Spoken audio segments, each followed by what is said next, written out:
Hi, everybody. Welcome to another episode of Storytime with Uncle Monkey. I am your Uncle Monkey, and today's story is The Highwayman.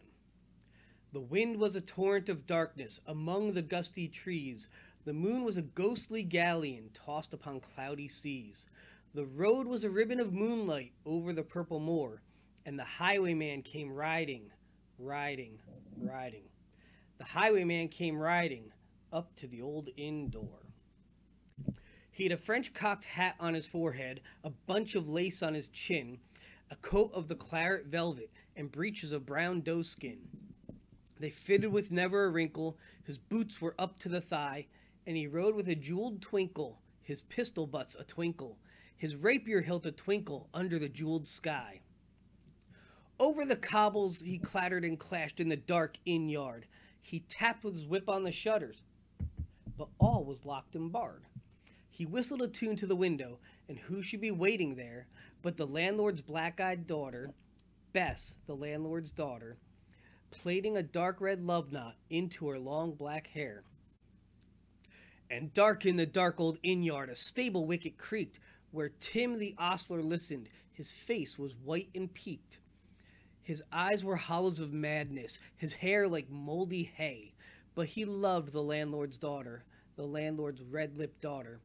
Dumb as a dog he listened, and heard the robber say, "One kiss, my bonny sweetheart, I'm after a prize tonight, but I shall be back with the yellow gold before the morning light.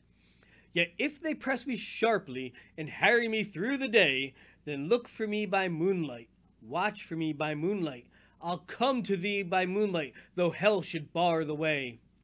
He rose upright in the stirrups, he scarce could reach her hand, but she loosed her hair in the casement.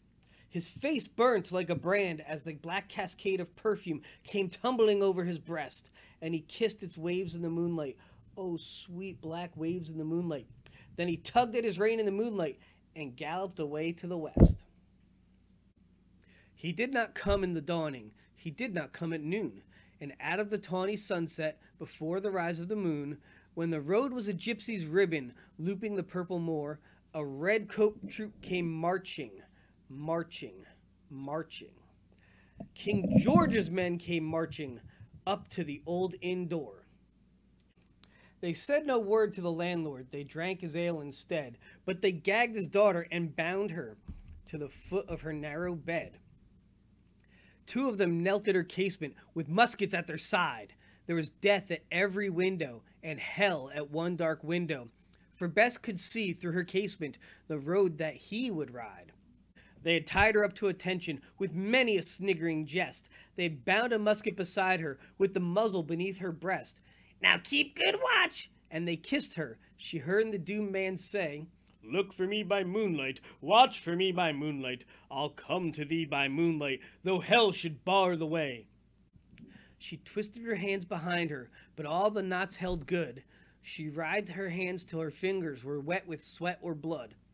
They stretched and strained in the darkness, and the hours crawled by like years, till now on the stroke of midnight, cold on the stroke of midnight. The tip of her finger touched it, the trigger at least was hers.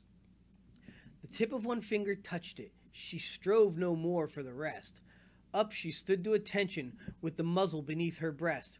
She would not risk their hearing, she would not strive again. For the road lay bare in the moonlight, blank and bare in the moonlight, and the blood of her veins in the moonlight throbbed to her love's refrain. Tlot, tlot, tlot, tlot, had they heard it, the horse hoofs ringing clear. Tlot, tlot, tlot, tlot, in the distance, were they deaf that they did not hear? Down the ribbon of moonlight, over the brow of the hill, the highwayman came riding, riding, riding. The redcoats looked to their priming. She stood up straight and still. Tlot, tlot, in the frosty silence. Tlot, tlot, in the echoing night. Nearer he came and nearer. Her face was like a light. Her eyes grew wide for a moment. She drew one last deep breath. Then her finger moved in the moonlight. Her musket shattered in the moonlight, shattered her breast in the moonlight, and warned him with her death. He turned, he spurred to the west. He did not know who stood, bowed with her head o'er musket, drenched with her own blood. Not till the dawn he heard it, and his face grew gray to hear how Bess, the landlord's daughter, the landlord's black-eyed daughter, had watched for her love in the moonlight and died in the darkness there.